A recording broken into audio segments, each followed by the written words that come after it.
Olá, meus amigos cafeicultores, profissionais do agro, estudantes e apreciadores de um bom café. Tudo bem com vocês? Antes de começar o vídeo de hoje, eu quero te convidar aí no nosso canal do YouTube, se inscrever, porque através da sua inscrição a gente pode continuar levando o nosso projeto para mais e mais pessoas. E com certeza curta e compartilhe os vídeos que já estão listados nos nossos canais, né, Otávio? É isso aí, meu amigo. E no vídeo de hoje nós vamos falar do manejo da poda, as principais podas, quando fazer a poda no café, desbrota, o custo, que é muito importante a gente entender a rentabilidade desse manejo na lavoura, e para isso nós convidamos dois grandes especialistas na área, o Regis Rico e também o Marcos Pimenta, que vai fazer essa boa prosa com a gente aqui. É isso aí. Vem comigo que a moda é boa!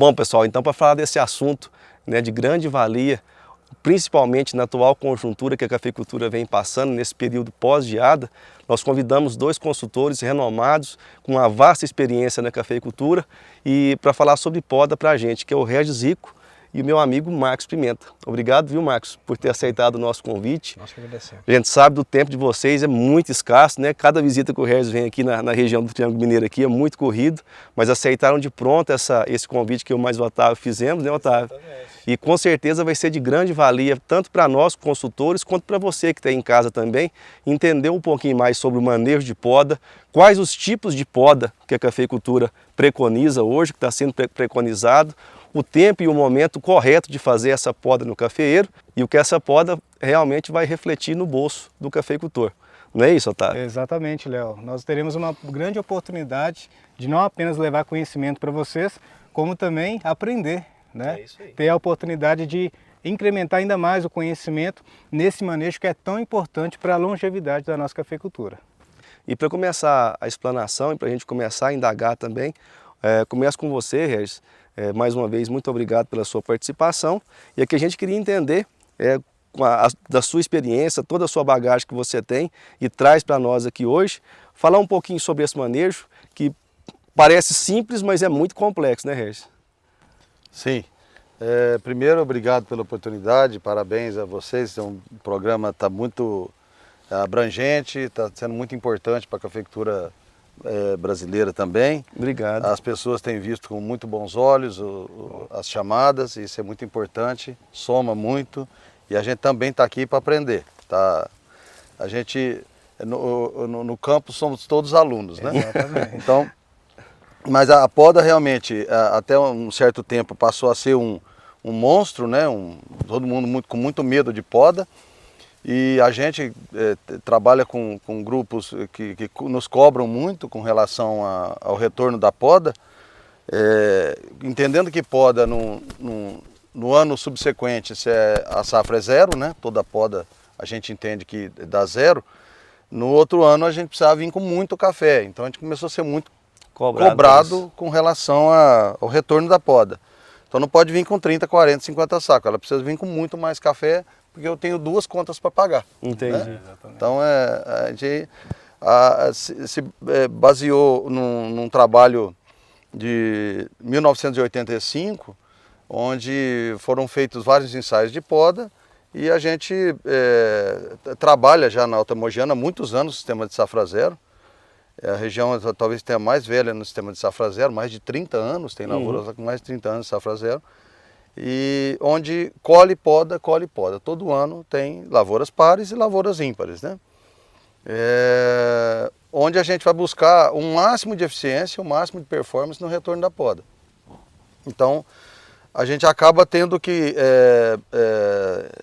entender, cada lavoura tem uma pontuação, não há uma receita de bolo para todos. Exato. Tem produtores que têm um manejo bom de desbrota, tem produtor que tem um manejo um pouco mais ponderado na desbrota, menos ponderado, e tem produtor que não faz desbrota de maneira nenhuma.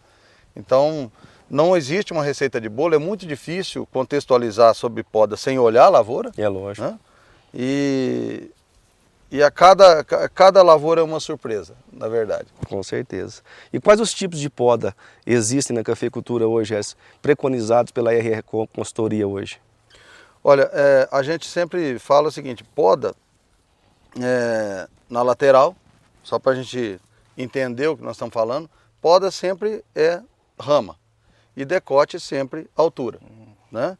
Então, o poder é lavoura, na verdade passou a máquina em cima, decotou ela, não podou. Exato. Podar é rama e decotar é tirar da copa, vamos falar, descopa, né? Depois vem a capação, essa coisa toda. A gente tem um critério que nós trabalhamos, que é em função do espaçamento. Buscar o máximo de metro cúbico de massa foliar por metro quadrado de superfície, que é onde a gente vai buscar o máximo de produção. Em a lavoura podendo receber esse estilo de poda, agredir o mínimo possível, entendendo que a cada internódio que você deixar mais no comprimento, você vai ter um potencial internódio emissor de um espalmeamento, né? Para a emissão de novas ramas. A gente fala que cafeicultura é a arte de criar ramas, né? Com certeza. Só dá em ramo novo. Então o desafio da gente é estar multiplicando ramas, né? Aí, dependendo do que a planta tem de tombamento, você vai ter que buscar uma altura onde esse tombamento fica menos impactante para o ano seguinte e conduzir brotos, né?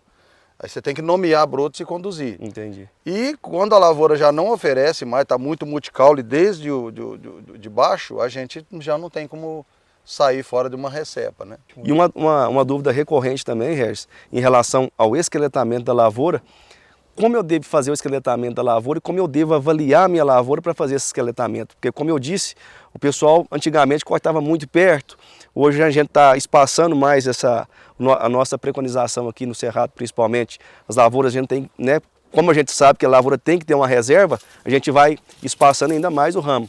Mas para quem está em casa, qual que é a sua avaliação e qual que é a sua recomendação hoje para esqueletamento? Quantos centímetros eu tenho que esqueletar a minha lavoura? Vamos lá. Eu vou usar essa rama aqui como exemplo. Excelente. Eu quebrei a rama ali, o rapaz vai ficar bravo comigo. Mas só essa rama partiu aqui do caule. Vamos imaginar que se com uma lavoura que está no momento de poda. Com relação ao ponto de esqueletamento, o grau de agressividade, é muito importante abordar sobre isso. O que a gente tem dito é o seguinte: todos esses internódios aqui que já produziram, nunca mais vão produzir. A gente acabou de falar que é arte de criar ramas novas, né? Então só produz onde está verde, né? Então vamos imaginar que esse ramo aqui precisa ser podado. Se eu esqueletar a prática antiga, né? Que é ali 20, 25 centímetros do tronco, quantos estímulos eu vou ter aqui? Vão sair 2 ramas, talvez? Aí, e se eu cortar aqui 4? 5, e se eu cortar aqui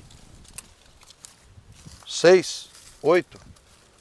Por que produziu mais? Porque eu agredi menos. Justamente. Então, na questão de poda, quanto maior a agressão, pior a produção. Excelente. Isso é importante a gente abordar. Excelente. A altura, a gente usa também uma referência da questão de ocupação de espaço. A gente fala sempre aquele ditado antigo, né? Florada não é café é folha no pé, né? E como café é folha no pé, você precisa de o quê? Área de massa verde por metro quadrado de superfície. Com certeza. No porte alto a gente trabalha com 125% do índice de massa e no porte baixo, como ele é menos agressivo na lateral e na vertical, a gente trabalha com 140% do índice de massa. Esse é um conceito nosso, a gente está fazendo isso há muitos anos, com bons resultados. Como é que a gente usa isso? A gente usa da seguinte forma. Vamos dar um exemplo de um espaçamento de 4 metros. Você tem vamos imaginar que um espaçamento de 4 metros. Se eu cortar com 2 metros de altura, eu tenho 100% do índice de massa, né? Certo. Lavoura com 4 metros, eu corto, está lá com 3,5 metros, eu corto com 2. Se eu fizer um exercício aqui, eu tenho uma ligação de 100% do índice de massa verde por metro quadrado de superfície. Correto. Só que nos porte alto a gente consegue isso com 25% além. Então o que seria 2 metros mais 25, 2,5. Entendi. Né? Então com 2,5 de altura num porte alto, uma lavoura com espaçamento de 4 metros, decotada a 2,5, eu tenho um máximo de produtividade por hectare.